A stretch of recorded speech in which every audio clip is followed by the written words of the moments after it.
Hey guys, what is up? It's Dusty here, and welcome back to another episode of the Daily Crypto News. And you guys have probably already seen it, but Bitcoin right now is at $40,000. It has been a very interesting week, mostly because there's quite a couple of different excuses, like some people, for example, saying this right here.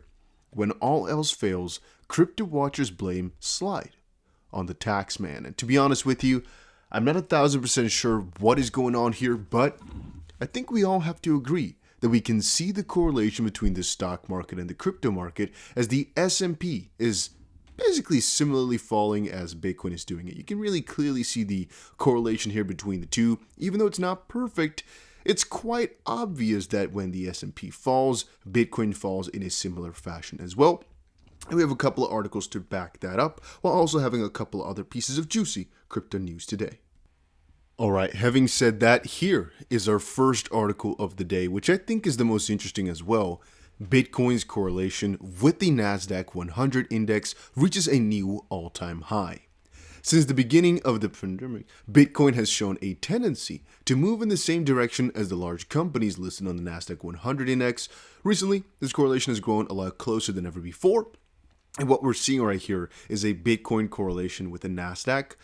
It's very interesting. Right now it's at 0.7 or so if I'm not mistaken, and that indeed is pretty severe. It's something which I didn't actually imagine, but indeed it's spiking right now, which is peculiar. You might say, oh well, it's because of tax season, because, well, generally speaking, people tax their crypto in the same sense they tax their stocks in most countries, and so, yeah, since we have a couple more weeks, I would say 2 more weeks of tax season, it's not too strange for these guys to actually be taking that out of their crypto right now and out of their S&P funds, whatever, out of their stocks, out of their money basically, and taking it back in for a little while, I guess a couple weeks from now. So it's just something I'll quickly to put up for you guys. I honestly am not 1,000% sure this is the truth, the whole tax idea, and a lot of people are mocking us for that specific idea. Then again, I do believe April is one of those months where if it falls, we can kind of blame taxes because it's the most logical thing we can imagine. Having said that, there's a huge amount of buying pressure from a lot of different sides. I mean, one part that we're seeing is, for example, some huge buying pressure over from the guys at Luna. Do Kwon from Terra Luna buys 4,000 Bitcoin, another $100 million transferred. You can clearly see they're buying huge bulks. It's just, for me, crazy to imagine that they're buying 4,000 Bitcoin in a week.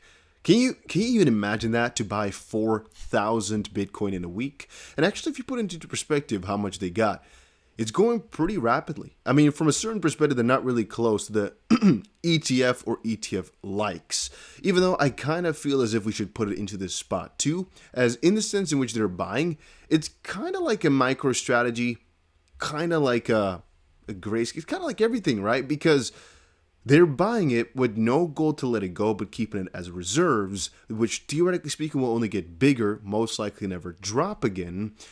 Having said that, it will most likely just be illiquid to the core. They'll just have it as a back end, and so they just kind of keep accumulating. Point being, it's kind of scary to realize the fact that the scarcity effect is kicking in so heavily, and it's happening right between our eyes or under our noses or whatever. A lot of people are not noticing it though. There's a couple other articles in that same little area. For example, check this out. Financial advisors want spot crypto ETFs but suspect the SEC won't budge. Here's a report. A new NASDAQ survey found that spot crypto exchange traded funds are hot in demand by most American financial advisors. A new NASDAQ survey revealed that 72% of financial advisors would be more likely to invest in crypto if a spot crypto ETF were available in the United States. The report also showed that most advisors were bullish on crypto, with 86% saying they expected to increase their crypto allocation over the next 12 months, and the US SEC has rejected all applications for a spot crypto exchange traded product despite the demand, which to me, all of this is really interesting. Financial advisors would buy more crypto spot ETFs were available. I think it's very logical. Right now, there's a pretty big hurdle in buying it. And so even though I think a lot of these financial advisors are not knowledgeable enough on the matter, they're pretty knowledgeable about ETFs. And if it gets there, the spot specific one, I think the chance of them taking that step to either learn a little bit more or help their clients, for example, out would be tremendously bigger if it were to be accepted. And at the end of the day, I don't really understand the SEC's way of thinking, because for what exact reasons could they be turning it down? Could we say, yeah, they're doing this because they want to protect investors? Well, yeah, but no, because at the end of the day, mostly the people that are going to be buying this are financial advisors or people with huge amounts of cash anyway. And if you want to buy Bitcoin, you can still do it in any way, shape, or form anyway on the free market. So is it then to combat illicit finance? Yeah, but by making a market a lot more liquid and allowing for a lot of bigger institutions to buy in, you're only legitimizing the space, allowing for bigger sanctions from higher ups, which would lead to less, percentage-wise, heavily even, crime or bad transactions, basically. Not sure exactly what they can think of. Only market manipulation I could think of. But at the end of the day, the ETF, I don't think it's going to change too much, except for just allowing more people to hop on in, which, theoretically speaking, should combat market manipulation. The more they're in there, the harder it gets. Then, this is some interesting news to me. Coinbase is facing regulatory issues. Apparently, following their launch of a payment service over in India, Coinbase stopped the payment services on its platform just 3 days after the crypto exchange made it available over in India. The largest US-based exchange had used the Indian government's United Payments Interface payment portal to make the service available to Indian users, and apparently, UPI is controlled by the National Payment Corporation of India, which Coinbase used to facilitate buy and sell orders for its services in the country. The NPCI was established as a special division. If you didn't know, now you do. At least as of this point, you have some additional extra knowledge that you might never need. But hey, sources with knowledge of the matter said regulators may have suspended Coinbase's ability to use these UPIs for its services, as it may not have gotten the proper authorization to use the payment portal. Last week, the NPCI said in a statement that it did not recognize the legal standing of Coinbase's use of the UPI portal, and right now they suspended it. We won't know exactly why or how it all works, nor should we really care. The fact is, though, that this is showing some, infancy in the crypto market still, in the sense that eventually this will not be a problem for anybody anywhere anymore. It's just now because everything is being quote-unquote built. Mr. Wonderful, Kevin O'Leary, reveals his top crypto picks. A Shark Tank star discussed Bitcoin Layer 1 crypto and the future of crypto adoption in an exclusive interview with Cointelegraph. At the end of the day, guys, I'm not exactly sure why people would listen to people like Kevin O'Leary for the crypto advice. At the end of the day, remember, these people have made a fortune, yes, but that means absolutely nothing for future fortunes in a sense. Even though they're business magnates and they might know exactly what they're doing in that sense, I don't think they can predict accurately what crypto will pop off and which one won't, that they're not biased by or for. It's the same thing as saying, for example, I invented Coca-Cola, but there's a Pepsi competitor. Well, since I invented this, or I'm a very big shareholder in this, I think this one will do the best, even though maybe a lot more people like Pepsi. And you're noticing that in all the statistics. You're like, well, but I made cola. I think it's the best. I think it's amazing. Doesn't necessarily have to be, though, if you guys get my drift. In that same sense, the picks, it just depends on what exactly the reasoning for that is. And I would definitely like to add that I think keeping the majority of our money in crypto is a risky thing, but it's the way I've chosen, it's the way I'm going to keep it up for as long as I can kind of think about. But there's a specific point in me which also thinks, man, in due time, I should indeed get some portions of my money out of crypto and put it into completely different things. For example, I like watches. Maybe you do, maybe you don't. Maybe you like something else. I don't know exactly what you like, houses or whatever. If you're getting wealthier off of crypto, it's definitely a recommended thing, in my opinion, to kind of diversify your portfolio into different sectors. Not necessarily because crypto might, wreck itself or something might happen, but purely for this generational wealth that we talk about. You might have $5 million in your crypto, $50 million, $500 million in your crypto. Yeah, but it's all in one sector. First of all, it's not safe. Second of all, diversification as a principle is just something that should be respected. And you can always diversify in one sector, like the crypto sector, just buy different crypto, yeah. But over different asset classes and everything like that, I think it's always the best, if you guys get my drift.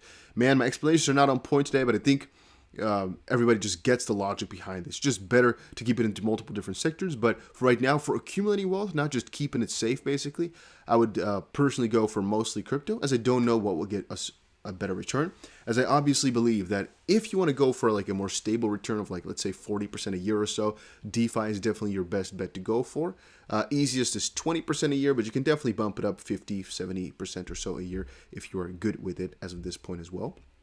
Then about Cardano, Snoop Dogg collaborates with Clay Nation to launch NFT collection on Cardano. Pretty excited about that, not necessarily because it's Snoop Dogg or Cardano necessarily, but it's like the mix of making Cardano more popular through these loops is the same sense as which they are making the XP Ledger more popular through Michael Jordan's collection. It's just helping out for the crypto space as a whole. And then, man, I really don't want to take more of your time, but it is getting crazy in here. I am talking about the Ripple v. SEC lawsuit. It is insane. The amount of people that are talking about this every single day, the amount of dirt that's been dug up, it's just mind-blowing, to be honest with you. And right now, I'm not doing too many updates on it purely because I'm waiting for the bigger and juicier news. Again, remember, guys, we've been doing this for 1.5 years. We've been covering it almost every single day. I knew every single detail of it. Right now, I'm starting to notice, why would we cover all these small little finds unless there's something conclusive which is going to maybe change the price or gets us some new insights into some new crazy theory or something like that? I think people are getting tired of it. And if you guys are not, though, if you guys would like to see even more lawsuit updates or more fines from people like the lawyers like John Deaton or so, let me know down below. I'll definitely check it out and take a look at it. But that's my thought process, that it's a lot smarter, basically, to just do it whenever there's a really big update that's going to be groundbreaking. Then again, at the end of the day, there's so much stuff happening. One thing that's, I think, very interesting is the fact that right now within the lawsuit, it's still very hard for Ripple to get these documents. And it's, to me, really interesting how much the XRP community, for example, and the people involved have found out from like outside sources, like YouTube, for example, all these different speeches that are in public records and whatnot. And now, of course, the FOIA, which is the Freedom of Information Act request from empower.us. They also did a very good job. And it's kind of funny to me how we can find all these different details, all these different contradictions, all these different conflicts of interest, supposedly. Yet, Ripple is still having a hard time just getting the basics of the basics out of the SEC. And that's, again, potentially a flaw within the legal system. The fact that it's so hard to get information from somebody who's suing you that's supposed to be completely out and open for the people. And again, that's what I guess the most important point behind this entire lawsuit. I personally think if the SEC is doing this to protect investors, that's cool. But it's not reasonable because they're hurting investors way more than helping them. And you might say, well, but they're helping for whatever XP's market cap is worth. It cost them 1.5 billion or so. No, I guess the damage that they claim is 1.5 billion, but it's way more for all the XP holders that are still getting scammed, yada, yada.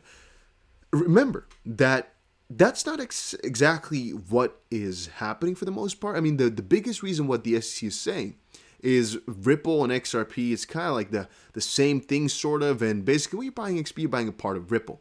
It is not actually saying that they're going to make this thing go to zero or that they're trying to exit scam people. It's just that they're two sort of similar or one in another. Just to give a little indication of that, the fact it's not they're going to get out of here and become worthless. The SEC doesn't claim that or think that. So just saying XP is a scam is going to go to zero makes not really much sense to put it into the lawsuit perspective of why that would be the case. But what is the case is that they're saying, yeah, well, we're going to stop people from getting hurt or so, or what. I'm not exactly sure, if you guys get my drift, where in any of this story, the people, even for buying unregistered securities, for example, would have gotten hurt more than what the SEC did now, if you guys get my drift. You might say, yeah, but those were unregistered securities. Hypothetically speaking, even if they were, I still suppose that the SEC has hurt investors more with the method in which they've done it now. And through this entire process, we've seen now 65,000 people sign it. So the numbers speak very loudly and very clearly. Yeah, and I just think that that's something that should definitely take a look at. But again, that's just it for right now. Hopefully you guys all enjoyed this video. I think we covered everything we need to cover for right now. Crypto market indeed is down. I'm not sure exactly how long it's going to stay down for. It has fallen to stock market quite drastically. That's all I want to say about it. And yeah, we'll see in the very short term where it's going to head. This is not refreshed properly. It's definitely down another 5% or so at least. Crypto market is moving rapidly over the last couple of days. Yeah, 39.9. It is crazy, crazy, crazy to watch, but it's also exciting because we get to buy even bigger dips. And this time around, I'll definitely do that.